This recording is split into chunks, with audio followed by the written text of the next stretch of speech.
ये एक अद्भुत घटना है जो 250 या 300 साल पहले हुई। कर्नाटक के दक्षिणी भाग में एक भक्त थे और उनकी मां बूढ़ी थी। वो काशी जाकर विश्वनाथ की गोद में मरना चाहती थीं, या कहें कि शिव की गोद में मरना चाहती थीं। उन्होंने अपने जीवन में कभी कुछ नहीं मांगा था। ये एक चीज उन्होंने अपने बेटे से मांगी, मुझे काशी ले चलो, मैं बूढ़ी हो रही हूं, मैं वहां जाकर मरना चाहती हूं। तो वो आदमी अपनी बूढ़ी मां को लेकर चलने लगा। तो दक्षिण कर्नाटक से काशी तक जंगलों से होकर जाना एक बहुत लंबी दूरी थी और वो पैदल चल रहे थे। बुढ़ापे की वजह से मां बीमार हो गई, तो उसने उन्हें कंधों पर उठा लिया। उसकी शक्ति खत्म हो रही थी और सिर्फ एक ही तरीका था जिससे वो चलते रहे, वो बस शिव शिव बोलते गए। उन्होंने कहा, मुझे इस काम में असफल मत होने देना। बस एक ही चीज मेरी मां ने मांगी है, मुझे ये पूरी करने दें। मैं उन्हें काशी ले जाना चाहता हूं, हम बस आपके लिए ही वहां आ रहे हैं, मुझे शक्ति दीजिए। तब चलते चलते उन्होंने एक घंटी सुनी, तो उन्हें एक बैलगाड़ी और एक घंटी की आवाज आती सुनाई दी। तब उन्होंने धुंध से आती एक बैल से चलती बैलगाड़ी देखी, जो अजीब है। कर्नाटक में आप अकेला बैल देख सकते हैं, पर आसपास के इस्तेमाल के लिए लंबी दूरी के लिए हमेशा 2 बैल होते हैं। पर जंगल में अकेला बैल अजीब है। पर जब आप थके होते हैं तो इन छोटी चीजों की परवाह नहीं करते। गाड़ी आने पर उन्होंने चालक से विनती की। वो उनका चेहरा नहीं देख सके, धुंध थी और वो खुद को ढके हुए थे। मेरी मां बीमार हैं, क्या हम आपकी गाड़ी में सवारी कर सकते हैं? वैसे भी ये खाली ही है।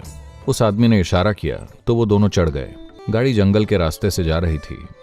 कुछ समय बाद उन्होंने देखा कि ये कुछ ज्यादा ही सुगम सवारी है। ये उबड़ खाबड़ सवारी नहीं थी जैसा उसे होना चाहिए था। तब उन्होंने देखा पहिए घूम नहीं रहे थे, वो थमे थे और गाड़ी चल रही थी। तब उन्होंने बैल को देखा, बैल बैठा हुआ था और फिर भी गाड़ी चल रही थी। फिर उन्होंने ड्राइवर को देखा, बस चोगा ही था, कोई आदमी नहीं था। उसने अपनी मां की ओर देखा। मां ने कहा, अरे बुद्धू, हम पहुंच गए हैं, कहीं जाने की जरूरत नहीं है, यही जगह है, मुझे जाने दो। और मां ने अपना शरीर वहीं छोड़ दिया। बैल, गाड़ी और ड्राइवर गायब हो गए। तब वो आदमी वापस लौट आया। लोगों ने सोचा, ओह, ये अपनी मां को कहीं फेंक कर चला आया है, ये उन्हें काशी नहीं ले गया, ये तो बहुत जल्दी वापस आ गया। उन्होंने कहा, तुमने अपनी मां को कहां फेंक दिया? वो बोले, नहीं, हमें जाना ही नहीं पड़ा, शिव खुद हमारे लिए आए। उन्होंने कहा, बकवास। वो बोले, आप क्या सोचते हैं, इससे फर्क नहीं पड़ता, वो हमारे लिए आए और बस मेरा जीवन रोशन हो उठा है। मैं अपने भीतर ये जानता हूं, आपको नहीं पता तो आप जाने। तब उन्होंने कहा, ठीक है, तो हमें कुछ दिखाओ, किसी तरह हमें दिखाओ कि तुमने शिव को देखा, वो तुम्हारे लिए आए। वो बोले, मैं नहीं जानता, मैंने उन्हें नहीं देखा, मैंने बस एक चोगा देखा, कोई चेहरा नहीं था, कुछ भी नहीं था, वो खाली था। वो बस ऐसे ही बैठे थे। वो ऐसे बैठ गया और अचानक सबने बस उसके कपड़े देखे, वो वहां नहीं था। वो दक्षिण भारत के महान संत बने। वो यहां वहां घूमते रहे। वो जहां भी गए, लोगों ने उन्हें एक खाली चेहरे के रूप में पहचाना।